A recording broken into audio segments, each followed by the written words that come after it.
Hi everyone, welcome to this video for the 29th weekend since the initial lockdown in the UK. Weather's been pretty good today. It did rain earlier, but generally it's been sort of cloudy with sunny spells. You can see the sun sort of fairly low in the horizon. There's no sun on the lawn anymore, a little bit on at the end of the garden. But when the sun's been out this afternoon, actually, it's felt actually pretty warm. And I always hark back to, I can't remember when exactly, but probably about 15 years ago, being out in the middle of October in a field with my eldest daughter, who's now basically grown up. And we were flying a kite. It was quite a windy day, or quite a breezy day, breezy enough to fly a kite. But it was very, very warm. It was kind of like shirt sleeves weather, sun was shining. Yeah, it was lovely and warm, and it was mid-October, so it would be lovely to have a few more days like that. Obviously, that warm days equals the grass growing, which I prefer not to have to cut it again, but you know, I can live with that. And today and yesterday actually felt a bit like that. It was I nearly took the roof off the car yesterday. So I had to go into the office. It was that warm. In the end, I didn't do it. I did see a couple of other people with the roof down. I didn't do it in the end. It can look a little bit uncool if you drive around with the roof down when it's not very warm, although I have done that as well. But it sort of felt like, you know, what I want is to feel at least just one more sort of very warm, sunny day, even though it's October, and it can happen. So, and today isn't bad. The rain we had last weekend, literally 4 days of constant rain, was horrendous, but it did mean that I didn't have to water my RF earth, which is down there, buried in the lawn in the corner down there. I'm pretty sure that the earth's still pretty wet. Yeah, overall, well, it's just I'm looking now outside now. It's getting a bit cooler now, but to think that it's been 29 weeks since all this started, and we're literally on the cusp of a proper second wave. Yeah, it's not very good at all. You know, we're not out of the woods by any stretched imagination, and this is going to go on for a long time to come, which is why it's even more important, I think, to take advantage of the brilliant hobby that we have as much as we can. I touched on this on my video last week, and basically what you're looking at here is my MacBook Pro, and this is the Mac Doppler software.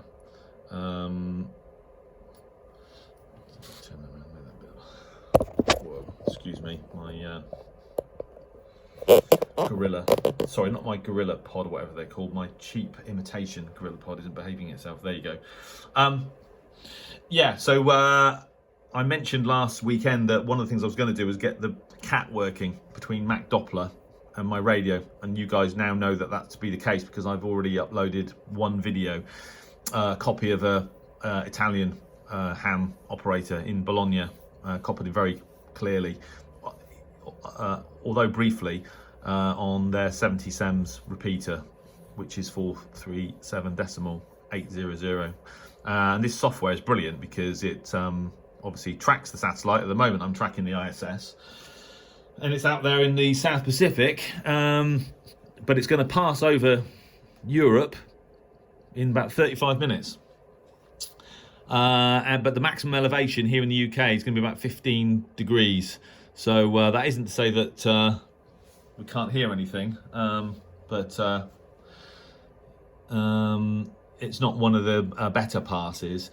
But as some of you will have seen, what happens basically is that the software then takes control of the radio. Well, it's already controlling the radio here, it then starts to adjust the RX frequency to take account for the Doppler shift as the satellite zooms towards us at high speed. I don't know what the speed is actually, but I'm guessing it's 17 or 18,000 miles an hour, something like that. Fast anyway. I'm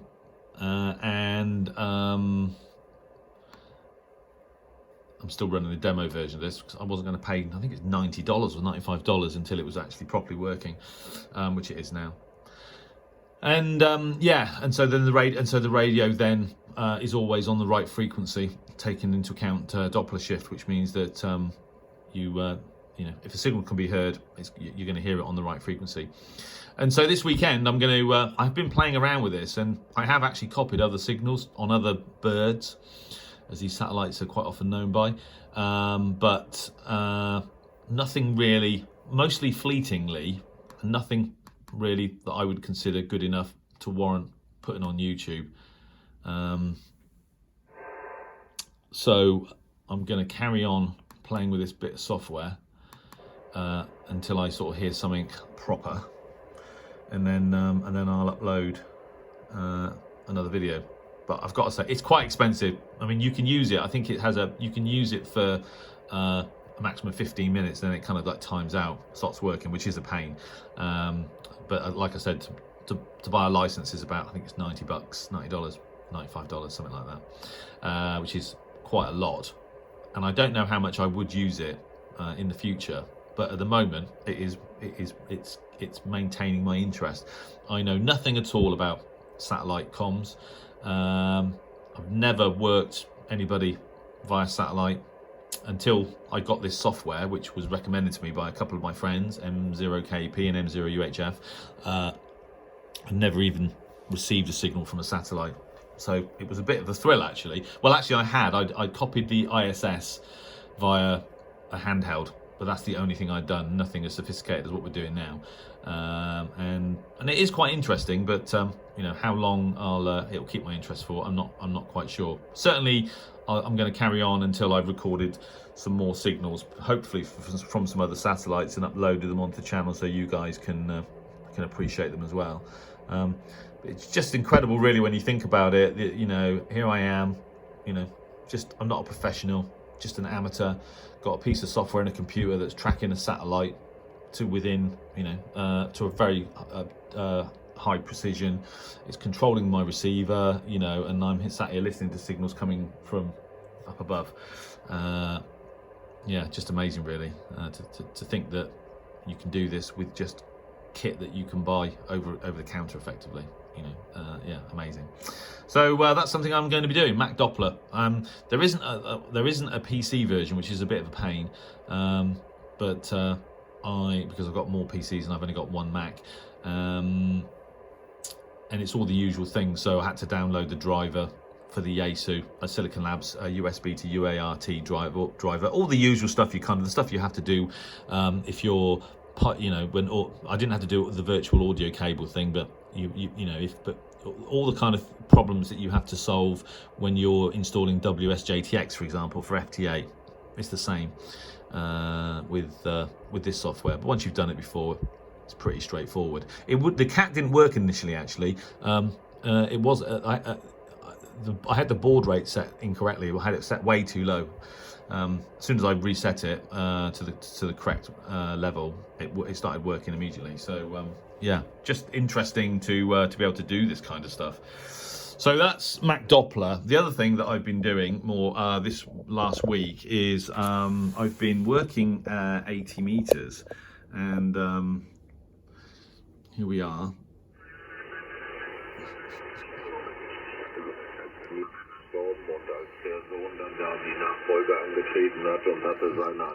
So the European stations have moved in already. The audio on this icon still gets me. I was going to use the green, white and the white-green, and I suddenly discovered there was a blue-white in there, a white-blue rather. That's just the way it is, unfortunately. It's not nice. But that's an awful shame. The case sometimes. Even Thomas. Just like... Then, guys, I'm with my team.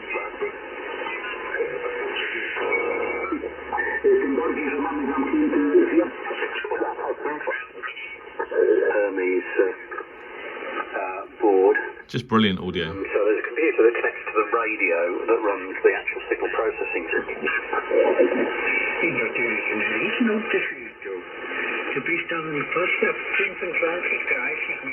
So there you go. So what I've been doing is the last few days I've been working on 80 meters, and I got talking to a Welsh guy. There's like a net that some Welsh guys run every morning. I caught them on, just trying to look actually, 3.743, thereabouts, and they're really nice guys. I kind of wait until they finish, and I sort of called in for a signal report, and I got a couple of signal reports. Got talking to one of these guys who in the 70s used to live in Oxford and used to actually cycle to a village where I actually used to live, and literally the road off mine where I lived sort of 15-20 years ago. Such just an amazing coincidence. You couldn't literally make it up. So I've made a lot of Welsh friends this week. GW4XUE, GW0EWD, GW4XLS, to name but a few, GW0PUH, GW0SSI. So really nice bunch of guys. Enjoyed talking to them, and the funny thing is that although I'd been talking to them, that was sort of during the day, a couple of evenings ago, and I don't do this, I haven't done this very much for quite a long time because I'm too busy, but I got on 80 meters about, I don't know, midnight, maybe later, half midnight, and there was a sort of ad hoc, I thought it was an ad hoc net, but it's a net on 80 meters. And the two main protagonists are Dave, some you might know him, Golf Zero Echo Victor Yankee, and Paul, Golf Zero Whiskey Lima Golf. And these two guys were talking with some other guys, Robin and a couple of others, Tony. Really nice bunch of guys. So I sort of like gate crashed, and they were very welcoming. We exchanged signal reports, and then Ed from North Carolina kind of joined in. He's also a regular. His call sign is Kilo 1 India Sierra Romeo K1 ISR, and from what was brilliant was that for a period of about 2 hours, whilst I was participating in this kind of net, gate crash this net, Ed and I could work to each other several times, and he could copy me with no problem at all for over a 2 hour period, and that was a first for me. I'd never made contact with a transatlantic contact on 80 meters previously. I'd only ever done it twice before. I mean,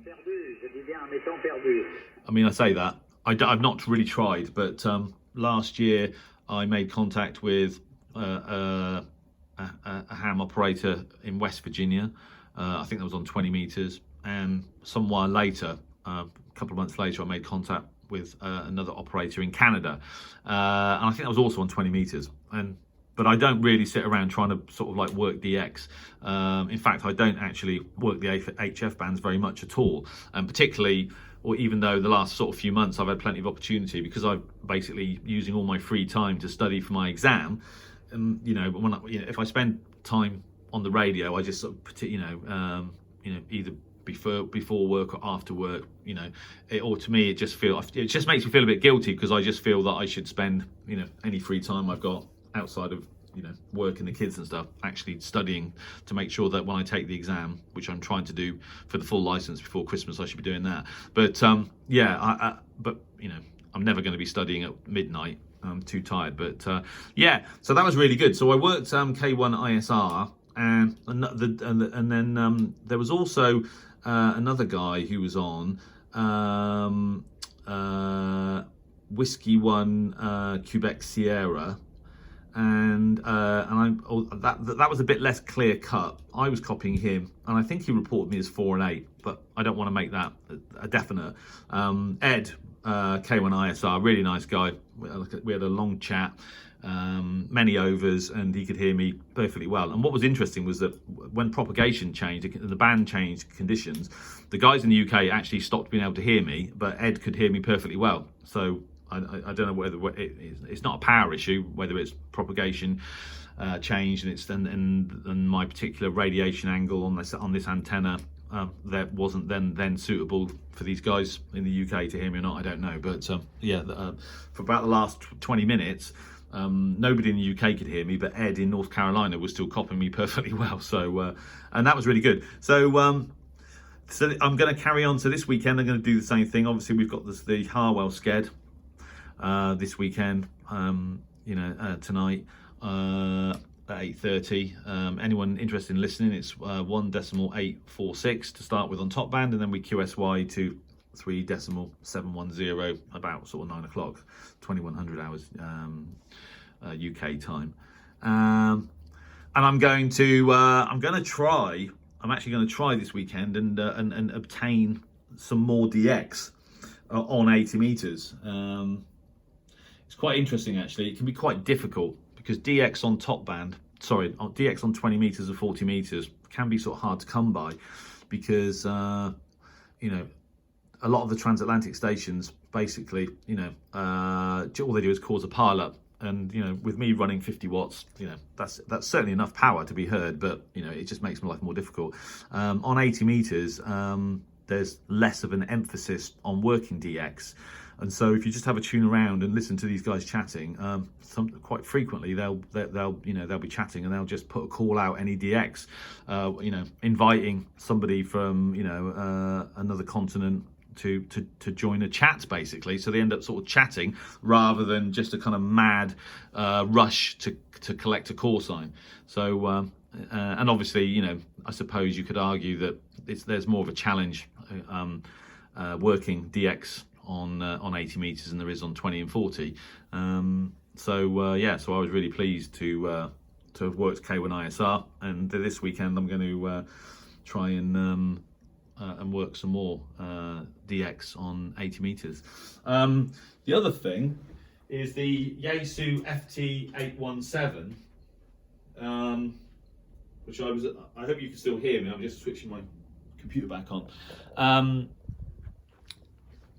Got such a good deal on that radio, as I keep harping on about. 275 quid. In fact, I was looking today and there was one for sale, and it was on 400 quid with 3.5 days left to go, and had about 20 bids on it, so which made me feel good. The problem is that it's not just the radio. I bought that radio cheap, and I've had to buy a power pole and cable, 2 nickel metal hydride rechargeable batteries for it, a cheap switch mode power supply to recharge those batteries, and that's just for starters. The next thing I need is an antenna tuner, portable antenna tuner, or to use the correct phraseology, matching unit, and then at some point I'm going to want to buy one of those little portable linears to up the power a bit. So here's the MFJ 971, 175 quid at Martin Lynch, and I nearly ordered one, but then I had a look on eBay and there was one for sale for 100. I think he wanted 120 quid for it. He wanted 126 quid. It was 120 quid plus £6 postage, and in the end I just thought I'd make him an offer. So I've actually bought one of these now, and I paid 110 quid in full, including shipping, and it's an as new unit. It's been used once apparently, and it looks it from the pictures, and complete with the original, all the the original box and everything. So 110 quid, really good deal. So for 275 quid plus the matching unit, 300, I've paid less than 400 quid for the FT817 and the AMU, the matching unit, which is really good. And then the next thing I've got to do is to look at an amplifier. I've already kind of looked at one. They're a bit difficult actually, because I can't find one of these portable mini amps that will work on top band. They always seem to sort of start at 80 meters. So I've got to find something that's compatible with working on top band. But anyway, that's for another day. And obviously then there's a portable antenna, but that can be simple. That can just be one of my fishing poles and 60 meters of wire for an antenna, or 80 meters of wire, an antenna and a counterpoise. I mean, I'm not going to do anything special. I've got my super antenna, which is a kind of bought item which I can rig up, but yeah, antenna's easy really. There's things like the DX Commander does some really nice portable sort of vertical antennas and what have you, but I might go homebrew on that score. But anyway, got myself an MFJ 971 as new condition, used once, 110 quid, saved myself 65 quid. Job done as far as I'm concerned. And then finally, there's the dreaded study, which is still going on, of course. I am actually now making some real progress. I'm up to page 85 of the book. And when I say up to page 85, what I mean is I've already read the entire book once, and I'm going through it again, and I'm basically rewriting all of these bits. This denotes the fact that this part of the book is examinable. I'm basically rewriting all of those parts in my own word, and the problem is that this is how much it is thus far. This is 85 pages of the book, and as you can see, I've written a lot of notes. It's more than an entire graph pad. I'm on my second graph pad basically, but it does feel like I'm I'm getting there now. Just a few more pages, and I've written my notes. And I think, as I said to you guys before, that the online sort of examination service is now up and running, and you are now able to book an online exam for the full license, which is great and fills me with a slight amount of trepidation as well.